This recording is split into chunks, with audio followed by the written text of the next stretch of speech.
올려드리겠습니다. 기도하겠습니다. 하나님, 우리가 늘 주님 앞에 손뼉을 치며 감사하며 찬양하는 기쁨이 우리 무엇보다 12월 우리 성탄이 있는 기쁨, 구주 강림의 은혜가 있게 하여 주옵소서. 이 시간 말씀 나눌 때 우리 함께 하여 주시고 전하는 전화 듣는 우리 모두에게 하나님의 동일한 은혜가 있게 하여 주옵소서. 감사하고 예수님의 이름으로 기도드리옵나이다. 아멘. 할렐루야. 아멘.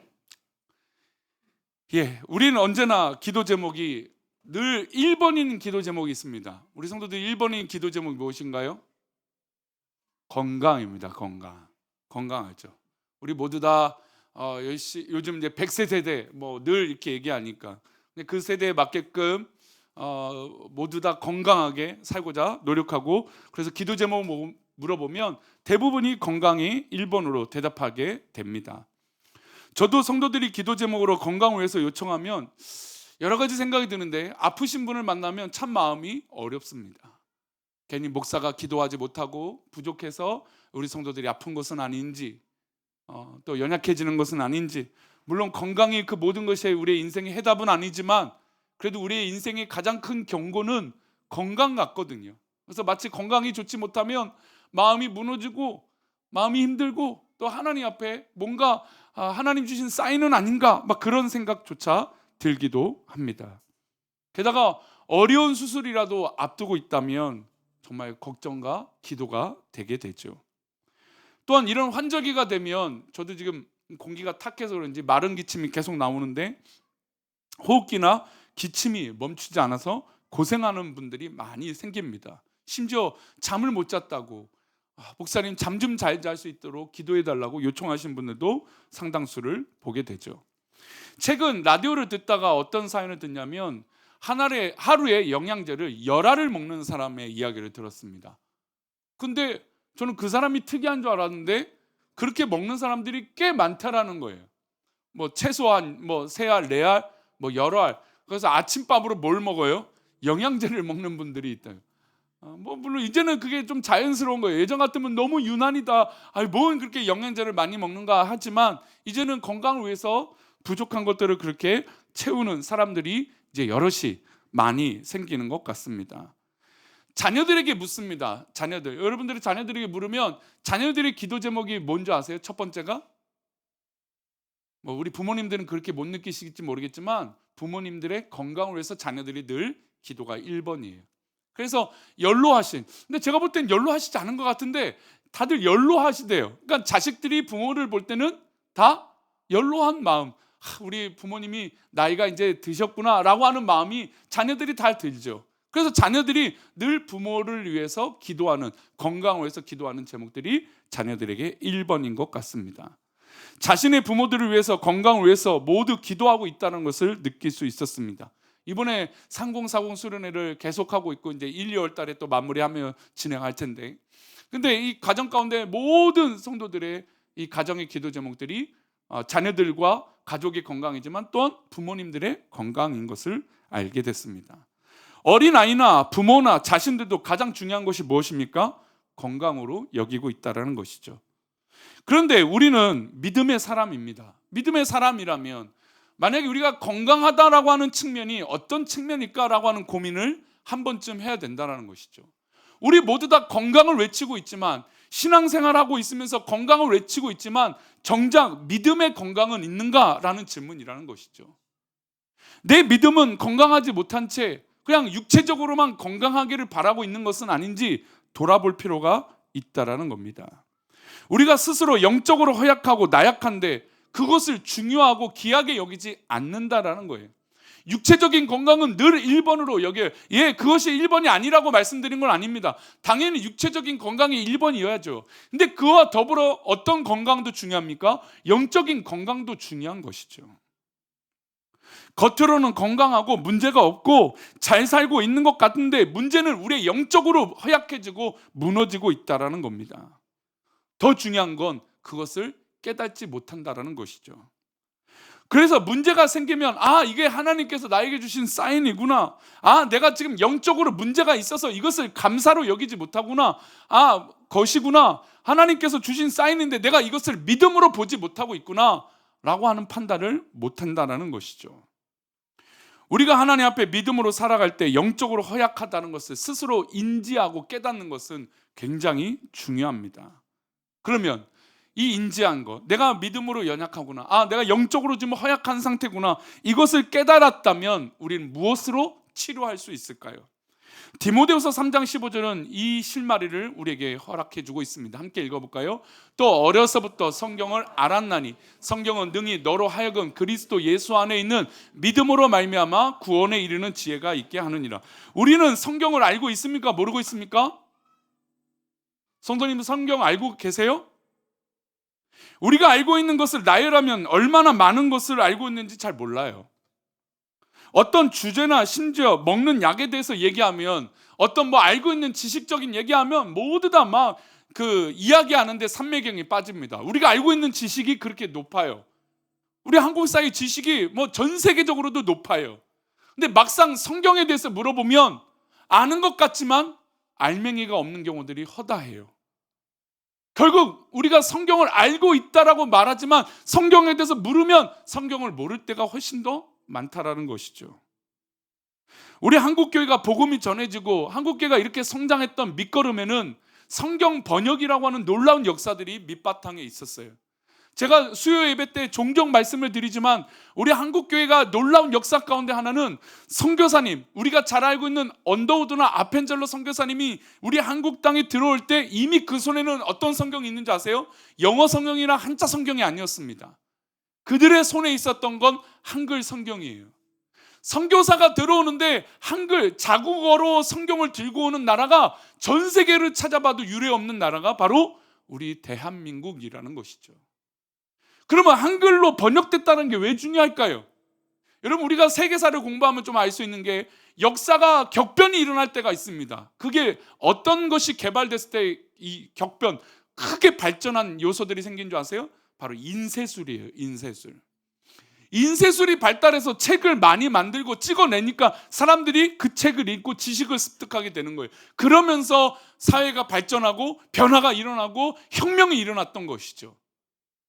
우리 한국 사회의 이 놀라운 역사 가운데 성경이 있고 그 성경을 읽음으로 말미암아 사람들이 변화되기 시작했다는 겁니다. 우리 또한 성경을 읽고 있습니다. 목장 보고를 보면 성경 읽기표에 읽기를 하시는 분들도 상당히 많습니다. 그리고 우리 또한 성경을 읽는다라고 말하고 있어요. 근데 정작 정말 중요한 그 순간에, 필요한 그 순간에, 내가 뭔가 해결하고 선택할 그 순간에 하나님 말씀을 붙잡지 못하다라는 거예요. 내가 알고 있는 지식, 내가 알고 있는 해결 방법, 그거는 굳건히 믿는데 오히려 성경 말씀을 믿지 못한다라는 것이죠. 지금 우리 한국교회가 허약해진 건 뭘까요? 성도가 허약해지고 목회자가 허약해진 이유가 뭘까요? 말씀을 읽지 않고 말씀을 배우지 않고 말씀 앞에 무릎 꿇지 않기 때문에 이런 일들이 벌어지고 있는 겁니다. 그냥 좋은 이야기, 성경 몇 번 읽었다고 마치 자기가 통달한 것처럼 말하는 그런 깽가리 같은 이야기들, 그런 소리가 마치 좋은 소리인 것처럼 큰 소리를 내고 있기 때문에 한국교회가 어려워지고 있는 겁니다. 지금 이 본문의 바울사들은 사랑하는 아들과 같은 디모데에게 이렇게 말합니다. 우리 다시 한번 15절 말씀 보여주실래요? 또 어려서부터 성경을 알았나니. 그러니까 이미 이 시대의 사람들도 구약의 말씀을 다 읽기 알고 있었고 예수님을 만나고 예수님의 이야기를 들었습니다. 성경을 알고 있는 사람들이죠. 근데 그 성경이 주는 힘은 무엇입니까? 성경은 능히 감당할 수 있다, 능히 해줄 수 있다는 거죠. 성경은 능히 너로 하여금 그리스도 예수 안에 있는 뭘 얻어요? 믿음으로 말미암아 뭘 이루게 됩니까? 구원에 이르는 지혜가 있다라는 겁니다. 성경을 읽고 성경을 배우고 성경을 나눔으로 말미암아 구원이, 그 역사가 그 가운데 있다라는 것이죠. 수많은 사람들이 성경을 읽고 우리 한국교회 역사 가운데 성경을 받아들임으로 말미암아 변화된 사람들이 얼마나 많았는지 모릅니다. 그리고 바울 사도가 이 지혜가 있다라고 말하면서 16절, 우리가 너무나 유명하게 알고 있는 말씀이에요. 함께 읽겠습니다. 모든 성경은 하나님의 감동으로 된 것으로 교훈과 책망과 바르게 함과 의로 교육하기에 유익하니. 제가 가끔 교훈을 하고 우리 성도들이 저를 참 존경해 주시고 사랑해 주셔서 제가 교훈을 얘기합니다. 사람의 말을 잘 들을까요, 안 들을까요? 사람의 말은 잘 안 듣는 것 같습니다. 그렇죠? 저는 그렇게 능력 있는 사람은 아닌 것 같아요. 그래서 서운하다는 건 아닙니다. 근데 여러분 보십시오. 이렇게 안 바뀌고 이렇게 변화되지 않은 사람들 뭘 만나면 변화될 수 있습니까? 성경을 만나면 변화될 수 있는 거예요. 그 성경에는 교훈과 책망과 바르게 함이 있다라는 것이죠. 여러분, 말씀을 통해서 우리가 왜 성경을 읽느냐, 하나님 말씀을 받아들이냐 왜 중요하냐면 우리의 삶의 영적인 어두운 부분들이 변화되고 또 내 선한 이 악한 양심이 선한 양심으로 바뀌기 위해서 하나님 말씀을 배우고 깨닫고 그 책망을 받아들여야 하기 때문이에요. 하나님 말씀을 받아들이면 우리에게 교훈이 있고 책망이 있고 바르게 함이 있고 의로 교육함이 있다라는 거예요. 그러니 성경을 떠나서 이루어질 수 있을까요? 여러분, 지금 우리에게 필요한 것이 바로 이거 아닙니까? 우리 한국 사회에 교훈이 없어요. 책망이 없어요. 다 자기가 옳아요. 범죄를 저질러도 떳떳해요. 교회가 무너지고 있는데 교회들이 깨어나지 못해요. 왜 그렇습니까? 바로 교훈과 책망이 없어지고 있지 않습니까? 바울 사도가 말하는 몽학 선생, 마치 아름다운 말씀들은 이야기들은 많은데 실제적으로 그 영혼을 뒤바꾸는 하나님 말씀이 사라지고 있다는 것이죠. 세계 선교사님들이 제일 먼저 하는 게 뭐라고요? 번역입니다. 번역. 성경을 왜 번역을 하느냐? 선교사님들이 능력이 없습니까? 선교사님들이 역량이 부족해요? 그것이 아니에요. 선교사님도 그들이 스스로 복음을 받아들이고 스스로 성경을 읽음으로 변화되기를 바라는 마음으로 첫 번째 사역이 성경 번역 사역이에요. 그래서 우리의 한국말이 정말 위대한 게 성경을 번역할 때 요즘 영어로 번역하지 않고 그 나라 이 부족들의 말을 한글은 그대로 이 말하는 대로 받아쓸 수 있잖아요. 그래서 한글을 번역하는 사람들이 있대요. 왜냐하면 언어로 규정되지 않는 어떤 부족들을 만나면 그 언어를 번역해야 되니까. 근데 영어로는 그것이 안 된다는 거예요. 근데 한글은 그걸 발음대로 써서 이게 그거야라고 알려주면 그걸 그대로 읽는다라는 거죠. 그래서 한글로 성경을 번역하는 일도 있다라는 겁니다. 그럼 왜 그런 일을 할까요? 그 성경을 스스로 읽게 선교사님들이 하고 싶기 때문에 그래요. 자신들이 능력이 부족해서 성경을 번역하는 것이 아니라 자기 능력보다 더 위대하고 뛰어난 하나님의 말씀을 받아들이기 위해서 그 성경을 번역한다라는 것입니다. 다시 말해 성경은 우리의 영적 허약함을 완벽하게 해결해 줄 수 있는 힘이 있고 오차도 없고 우리를 수술하고 치료할 수 있는 힘이 바로 이 성경 말씀 가운데 있는 것입니다. 그래서 이 성경을 통해서 이런 말씀을 이어서 바울 사도가 합니다. 우리 17절 말씀입니다. 화면을 보시고 함께 읽을까요? 이는 하나님의 사람으로 온전하게 하며 모든 선한 일을 행할 능력을 갖추게 하라 합니다. 우리가 능력을 갖고 싶으십니까? 달란트를 사모하십니까? 은사를 사모하십니까? 우리는 기도 열심히 합니다. 봉사 열심히 합니다. 여러분, 그거보다 더 위대한 일은 성경을 읽는 것에 있다라는 거예요. 하나님의 사람으로 온전하게 되고 싶습니까? 그러면 성경 말씀을 읽으라는 것이죠. 그 말씀을 받아들이고 그 말씀이 진리인 것을 믿으라는 것입니다. 말씀을 읽지 않고 그 말씀 속에 주님을 만나지 않고 하나님을 만나지 않으면 변화와 역사가 일어나지 않는 것이에요. 성경은 바울 사도는 분명히 말합니다. 모든 선한 일을 행할 능력을 어디서 옵니까? 하나님의 말씀으로부터 온다는 것이죠. 우리가 잘 알고 있는 C.S. 루이스, 나니아 연대기 하면 다 아는 이 저자입니다. 순전한 기독교, 우리 기독교 역사 가운데 참 위대한 소설가이고 철학가입니다. 근데 이 사람은 원래 무신론자예요. 신학과 문학은 좋아했습니다. 그 당시 사회가 유럽이나 미국 사회가 신학과 문학은 좋아했으니까. 그럼에도 불구하고 예수님을 믿지 않는 사람들이 허다했어요. 그 중에 한 사람이 바로 C.S. 루이스였습니다. 근데 그가 예수님을 믿지 않았는데 동료 교수들과 얘기하면서 성경책, 복음서를 특별히 읽기 도전을 했습니다. 왜 그러냐면 믿음 있는 사람과 믿지 않는 사람들이 토론이 벌어진 거예요. 그럼 이 성경, 이 복음서가 과연 맞느냐? 그러니까 무신론자는 이 성경이 그냥 좋은 책인 건 인정하지만 나는 복음 그리고 구원, 예수님을 인정하지 않는다, 그런 사람이었어요. 그런 사람과 믿음의 사람들이 그 성경을 읽고 토론을 벌이게 됩니다. 그리고 성경을 어떻게 할까요? 토론하려면 어떻게 해야 됩니까? 성경을 읽어야죠. 성경을 모르면서 어떻게 토론해요? 성경을 알고 읽어야 토론할 수 있겠죠. 그래서 C.S. 루이스가 토론을 위해서, 이 사람도 승부욕이 있고 자기 잘난 것이 있기 때문에 그 토론을 위해서 이기기 위해서 성경을 읽기 시작합니다. 그러면서 스스로 뭐라고 말하는지 아세요? 가장 내키지 않는 회심자라고 얘기합니다. 이 얘기는 무슨 얘기냐면, 자기가 원래 무신론자고 하나님을 믿지 않겠다고 배격했던 그런 사람인데 성경을 토론하기 위해서 성경을 읽다가 어떻게 됩니까? 변화된 거예요. 그리고 회심을 하게 된 것이죠. 그리고 나서 순전한 기독교, 나니아 연대기의 위대한 최고의 작품가로, 이 변증가로 나타나게 됩니다. 우리 한국사에서도 또 이런 분이 있어요. 이어령이라고. 우리 어른들은 그 이름을 한 번씩 들어보셨을 거예요. 이어령이, 이분이 한국을 대표하는 석학이죠. 근데 이분도 역시 원래 무신론자였습니다. 뭐 알다시피 다 지성인이죠. 뭐 C.S. 루이스도 지성인이죠. 학자죠. 이어령 씨도 마찬가지였습니다. 논리와 이상으로 세상을 분석하고 기독교를 비판적으로 판단했던 사람이었습니다. 근데 이 사람에게 어떤 일이 있었냐면, 딸 미나 씨가 실명 위기에 왔어요. 근데 이런 위기가 오니까 뭐라도 자기가 붙들고 싶었어요.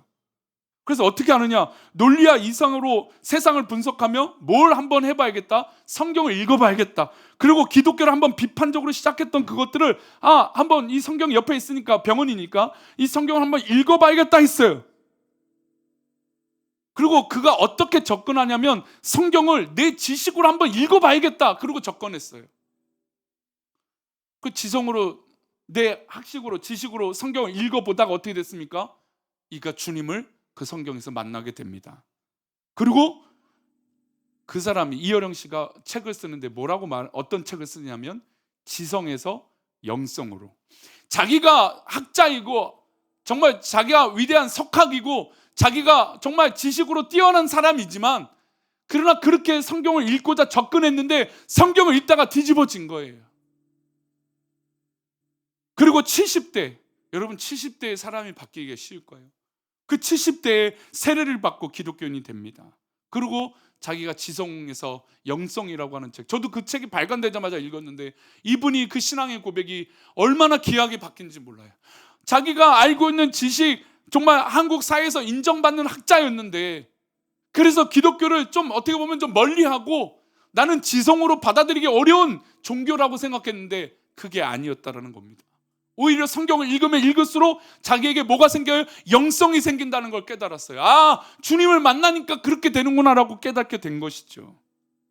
여러분, 이렇게 무신론자, 즉 하나님이 없고 신이 없다라고 말했던 그들도 뭘 읽음으로 해요? 성경을 읽음으로 해요. 하나님을 믿지 않는 사람, 거부했던 사람이 성경을 읽음으로 변화되기 시작했다는 겁니다.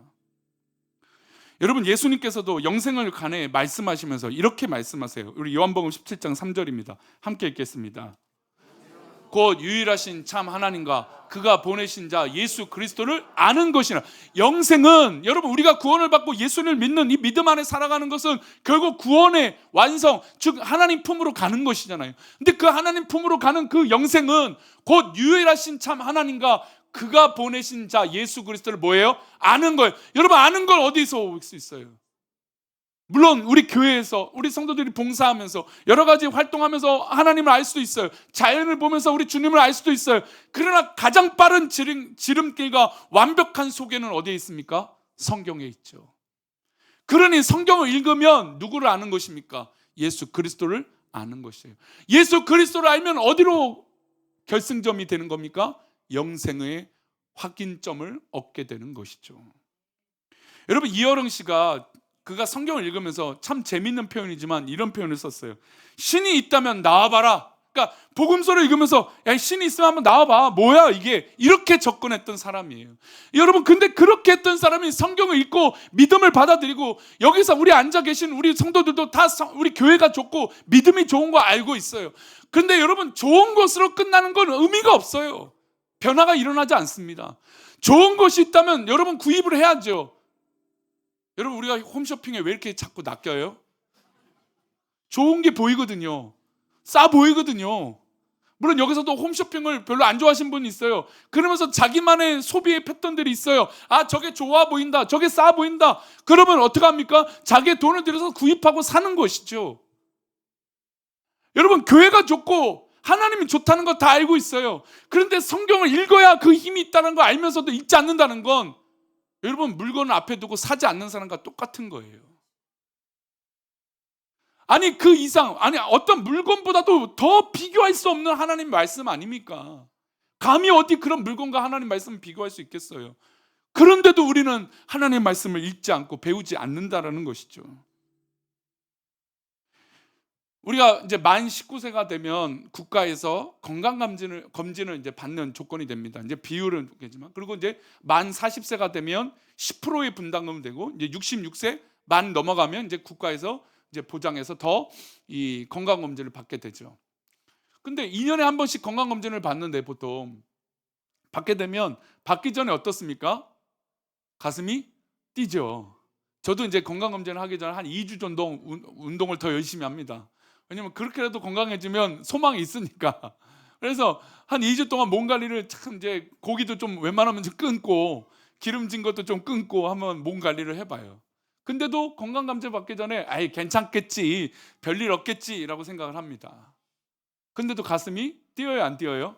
뛰죠. 아, 이거 뭐라도 뭐 나오면 어떡할까, 검사 결과 안 좋으면 어떨까, 뭐 그런 생각이 듭니다. 근데 검사 결과 받았는데 별 문제 아니에요. 그럼 어떻게 돼요? 안심이 되죠. 근데 만약에 건강검진으로 어떤 결과가 나왔어요.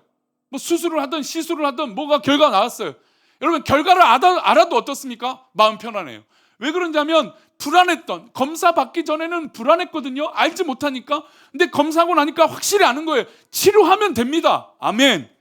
예, 고치면 돼요. 그럼 해결할 수 있잖아요. 근데 여러분, 만약에 내 몸이 안 좋은데 병원 안 가보세요. 어떻습니까? 해결할 방법이 있습니까? 여러분 스스로 의사여서 여러분들이 여러분 스스로 배를 째고 여러분 칼을 들어서 여러분 수술할 수 있나요? 스스로를? 불가능하잖아요. 뭐 젊었으면은, 뭐 젊었기 때문에 약 하나 먹으면 내 병든 것이 그냥 다 낫습니까? 그렇지 않을 수도 있어요. 그렇기도 하지만 병원을 가거나 진단을 받아야 결과들이 나오죠. 수술을 하든 뭐 고치든 아니면 괜찮든 결과물을 받아야 안심하지 않습니까? 여러분, 하나님 말씀을 읽는다는 건 바로 여기에 있어요. 하나님 말씀을 읽으면 내가 지금 아픈지, 영적으로 허약한지 나약한지 깨달을 수 있는 거예요. 성경을 읽지도 않고도 내가 무슨 잘난 어떤 믿음의 삶인 것처럼 떳떳하게 있다는 건 정말 영적으로 허약한데 자신을 모르고 있는 것이죠. 우리가 성경을 통해 스스로 점검을 받아야 됩니다. 내가 지금 영적으로 건강한지, 내가 영적으로 지금 문제가 있는지, 아니면 영적으로 내가 수술을 받아야 되는지, 아니면 어디가 계속 허약해서 약을 먹어야 되는지. 저도 이제 얼마 전에 좀 피곤이 계속되다 보니까 병원에 갔더니 약을 하나 먹으라는 거예요. 근데 제가 평생에 약 먹는 걸 참 싫어하는 사람이라 의사의 진단이 나오도 약을 먹고 싶었을까요? 안 먹고 싶었을까요? 이제는 먹어야 돼요. 받아들여서 이제 먹어요. 한 달 동안 열심히 먹었어요. 그러니까 효과가 있었을까요? 없었을까요? 있더라고요. 조금은 있더라고요.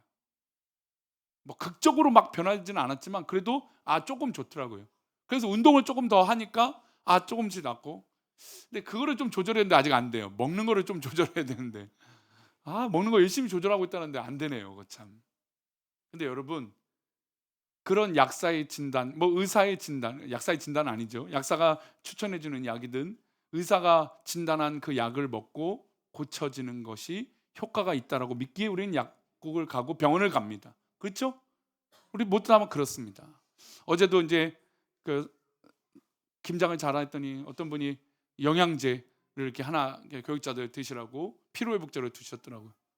근데 그거 보니까 먹고 왠지 기분이 더 좋아지는 것 같은 기분이 들어요. 여러분, 우리가 뭔가 부족하면 뭘 먹으면 나아지겠다. 여러분, 우리가 기분이 나빠도요, 맛있는 음식 하나 잘 먹으면 기분이 어떻습니까? 기분이 좋아져요. 여러분, 우리의 심리가 뭐 하나 자극만 좋은 게 되어도 기분이 좋아져요. 여러분, 그런데 하나님 말씀을 읽는데 어떻게 변화가 안 일어나요? 하나님 말씀을 읽는데 어떻게 내 마음이 기쁨이 없어집니까? 말이 안 되잖아요. 그렇다면 우리는 솔직하게 물어야 돼요. 내 자신에게. 내가 지금 성경을 읽지 않거나 아니면 성경 말씀을 믿지 않는 것이죠. 그런 거 아닙니까?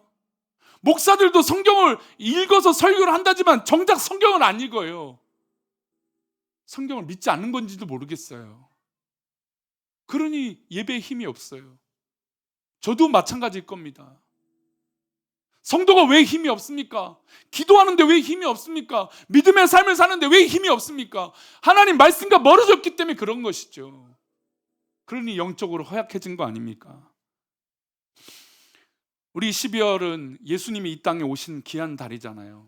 그렇죠? 성탄절 하면 참 기쁘죠. 그러면 성탄절 되면 세상에서도요, 12월 첫 주부터 막 화려하게 장식을 합니다. 뭐 롯데월드 앞에 가면 뭐 광장에 성탄절을 꾸미고, 명동에 가면 큰 스크린으로 성탄을 기쁘게 하고, 막 유명한 데가 많더라고요, 요즘 보니까. 여러분, 그런 게 가보면 아우 기분이 좋아요. 야, 저렇게 성탄을 기뻐하구나. 근데 여러분, 정작 이 성탄의 기쁨은 누가 오신 기쁨입니까? 아기 예수님이 이 땅에 오신 기쁨 아닙니까? 여러분, 그 아기 예수님의 영생의 기쁨, 그 놀라운 기적이 어디에 기록되어 있습니까? 바로 하나님 말씀, 이 성경에 기록된 거 아닙니까? 그러니 우리가 복음서를 읽으면 예수님이 이 땅에 오신 그 기쁨, 구약을 읽으면서 오실 예수님, 그 예수님을 바라보며 그 성경을 읽는 그 기쁨, 그 성탄의 기쁨이 진정으로 있어야 되는 거 아니겠습니까? 우리 예배를 드리는 우리 모든 성도들 가운데 영적 허약함이 하나님 말씀으로 치료받고 고침받아서 더 건강해지시기를 축원합니다. 할렐루야, 아멘. 감사합니다. 이 시간 우리 다 같이 일어나셔서 눈을 들어 주를 보라, 우리 함께 찬양하시고 축도함으로 예배 마치겠습니다. 오늘 재직회가 있어서 제가 올라가서 인사를 못합니다. 양해해 주시길 부탁드리겠습니다. 재직회에 많은 참여를 부탁드립니다.